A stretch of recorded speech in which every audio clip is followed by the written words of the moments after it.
کے پیغامبر ہیں، روشنی کی حمایت کریں گے.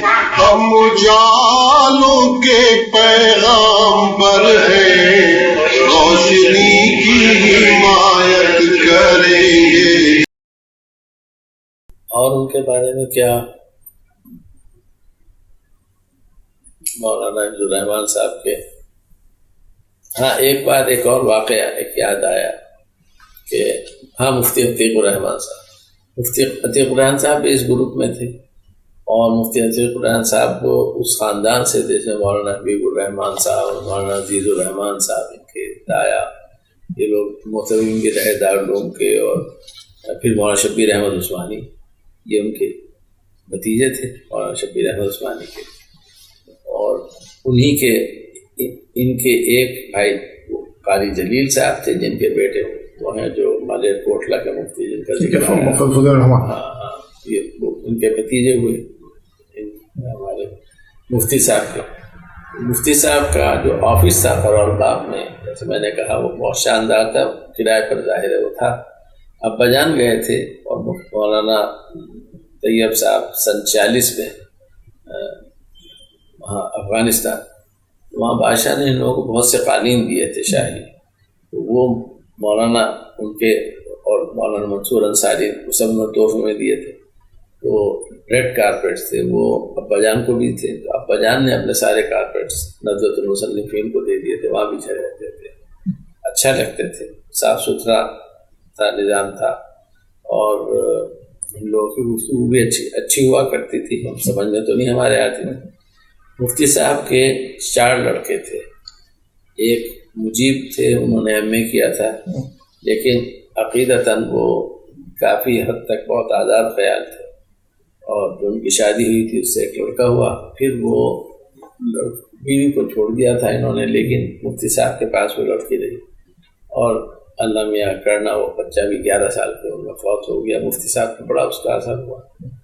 پھر اس کے بعد منیب تھے، منیب ہمارے ہم عمر تھے، اور ہم ایک ساتھ ہی جامعہ ملیہ پڑھنے جاتے تھے، کھیلا بھی کرتے تھے ساتھ.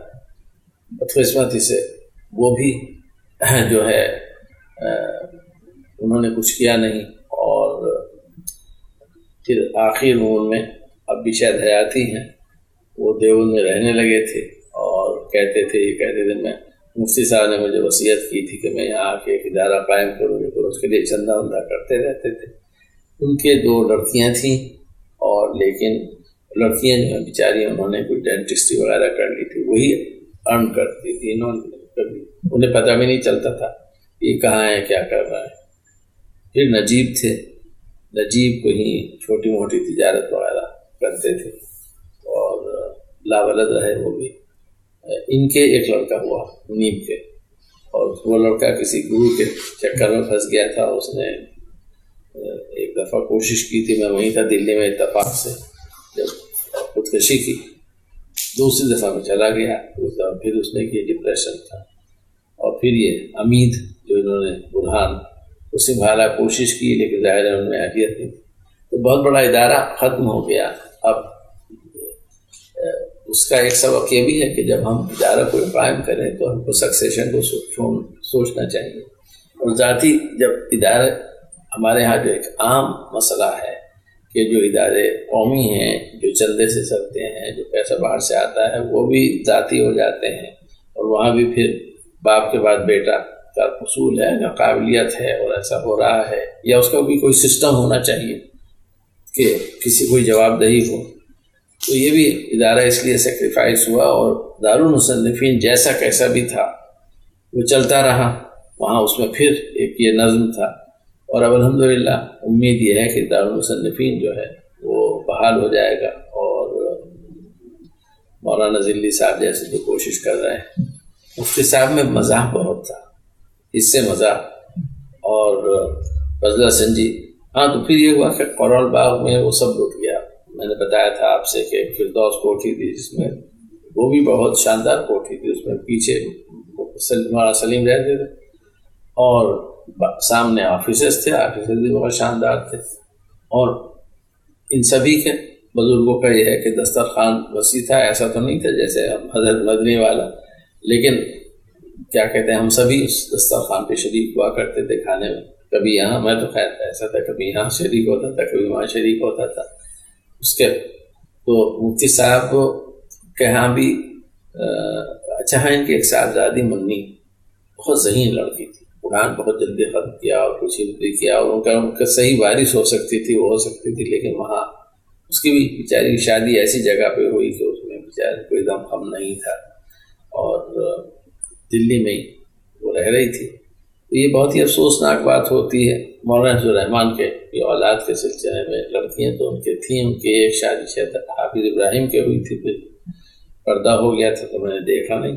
لیکن اسلم ان کے صاحبزادے تھے، انہوں نے بھی انٹرمیڈیٹ تک پڑھا تھا، زیادہ ان کی تعلیم نہیں ہوئی. پھر مولانا کی وجہ سے بخش غلام محمد نے وہاں شو روم میں کسی اس پر لگا دیا تھا. اور بہت اچھے آدمی تھے، ایسے اخلاقاً، مزاج کے لحاظ سے، اخلاق کے لحاظ سے وہ بہت ہی اچھے انسان تھے. لیکن تعلیم انہوں نے، علی گڑھ بھی آئے تھے لیکن وہ کچھ کر نہیں سکے، کیونکہ یہ لوگ بزرگ لوگ اپنا سیاست میں پڑ جاتے ہیں تو بچوں کو پھر توجہ شاید نہیں دے سکتے، وہ سبب ہوگا. تو مفتی صاحب بدلہ سنجی کی میں بات کہہ رہا ہوں. ایک تو واقعہ یہ تھا، جیسی بہت سی یاد ان کے ہیں. ایک تو یہ تھا کہ ایک بار دارالعلوم میں گراؤ کیا انہوں نے، طالب علموں نے، اور جانے نہیں دے رہے تھے. تو اب ان کو غصہ آ رہا تھا سارے علماء کو. اسے مولانا محمد میاں ذرا چنک مزاج تھے، خاموش رہتے تھے اور جلدی ایکسائٹ بھی ہو جاتے. انہوں نے کہا کہ یہ طالب علم کیا چیز ہے، ہم نے تو برٹش امپائر سے ٹکر لی ہے، چلیے چلتے ہیں. چلنے لگے تو مفتی صاحب نے انہیں واپس کھینچا. حضرت وہ سمجھدار تھے، بہت ناسمجھ لوگ امپائر سے ٹکر لیے. تو ایسے ہی ہمارا لڑکا جو ہے اس کو میں لے کے گیا تھا انڈیا، اور وہاں ابا جان اس کو لے کے وہاں گئے جامع مسجد اور ان سے ملے عبداللہ بخاری سے. تو آپ جانتے ہیں عبداللہ بخاری صاحب کے مزاج کو اور طبیعت کو، ان کے کیریکٹر کو. تو خیر وہاں بیٹھے تھے تو ابا جان نے کہا اس کو لایا ہوں، آپ سر پہ اس کے ہاتھ رکھ دیجیے. وہ جتنی اردو جانتا تھا وہ سمجھا نہیں، انہوں نے جا کے ان کے سر پہ ہاتھ رکھ دیا. عبداللہ بخاری صاحب کے ابا جان نے کہا کہ نہیں بیٹے، نہیں ان سے ہاتھ رکھواؤ. وہ سمجھا کہ چمپی کرنا، انہوں کر کے چمپی شروع کر دی. خیر اس کے بعد پھر انہوں نے پیار کیا اور بیٹھ گئے. اب جب گئے ابا جان نے کہا کہ مفتی صاحب سے کہ آج تو بھائی یہ ان سے ملا ہے عبداللہ بخاری صاحب سے، اور انہوں نے تو ان سے کہا تھا کہ ان سے ہاتھ رکھوا، انہوں نے ان کے سر پہ ہاتھ رکھ دیا.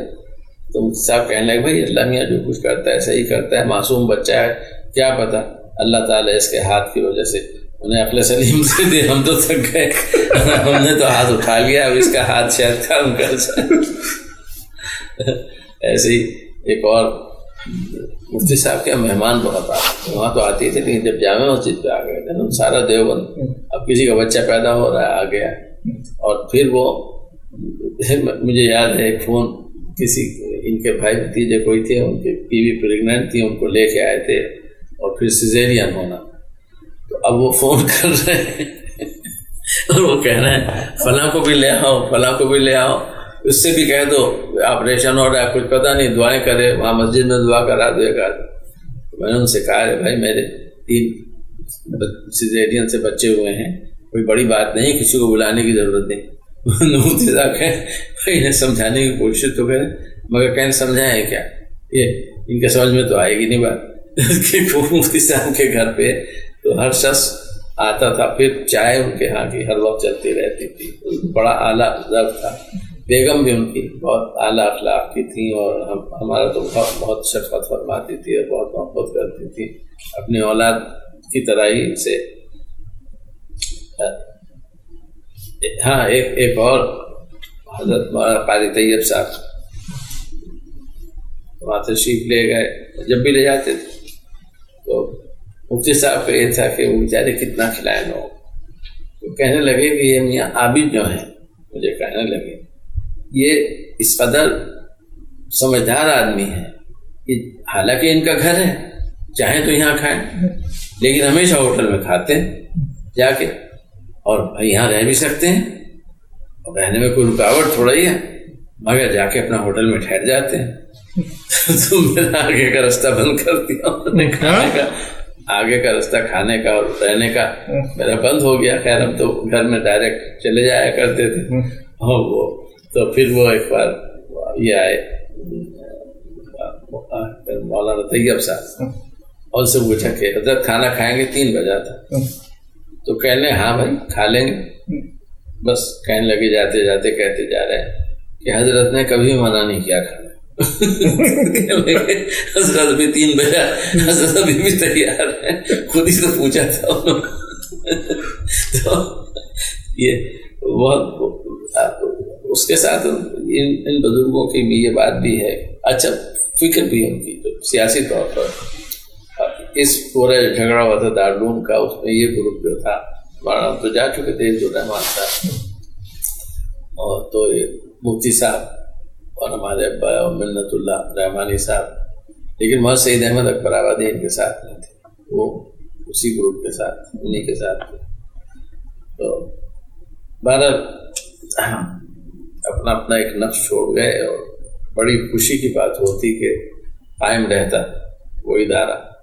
اور اب بھی میں نے مشورہ دیا ہے کہ جو لوگ وہاں سے مسقط میں مدد کر رہے ہیں دارالمصنفین کی، تو اس میں ان کو مشین دلا رہے ہیں جو کرنے کی، مائکرو بڑی قیمتی مشین $15,000 کی ہے، وہ جو اس کو ریزرو ہو جائے گا۔ تو میں نے ان سے کہا ہے کہ اس میں ان کتابوں کو بھی شامل کر لیں کہ جو کہ ندوۃ المصنفین کی ہیں، اور ان کے لوگ اگر جو بھی وہاں ہے ان کے والی وارث ان کو تھوڑا دے بھی دیں، ان کے بھی حالات اچھے نہیں فائنینشلی، اب کوئی ان کا خاص وہ نہیں ہے۔ خاص طور پہ امید کا بھی کوئی سنا تھا، انتقال ہو گیا امید کا، کوئی ٹائم سنا؟ ہاں امید کا منی ہے، اس کے اولاد ہے جو ہے منیب کی، وہ بھی کافی بیچاری